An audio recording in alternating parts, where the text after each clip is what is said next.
नमस्कार माझ्या शेतकरी मित्रांनो, शेतकरी दादा यूट्यूब चॅनेलमध्ये आपले सर्वांचे पुन्हा एकदा स्वागत आहे.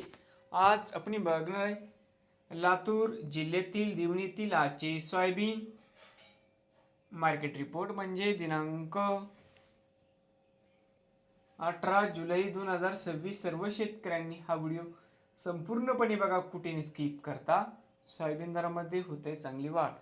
तर मित्रांनो, बाजार समिती देवणी या ठिकाणी आवक 10 क्विंटलची कमीत कमी दर 6,750, तर 6,750 जास्तीत जास्त दर 6,750 रुपये क्विंटल. नवीन आली असाल तर शेतकरी दादा या यूट्यूब चॅनेलला सबस्क्राईब करा. रोज सोयाबीनचे व्हिडिओ बघण्यासाठी होते. आजची लातूर जिल्ह्यातील देवणीतील आजची सोयाबीन मार्केट रिपोर्ट नवीन आले असाल तर शेतकरी दादा यूट्यूब चॅनेलला सबस्क्राईब करा. सोयाबीनची व्हिडिओ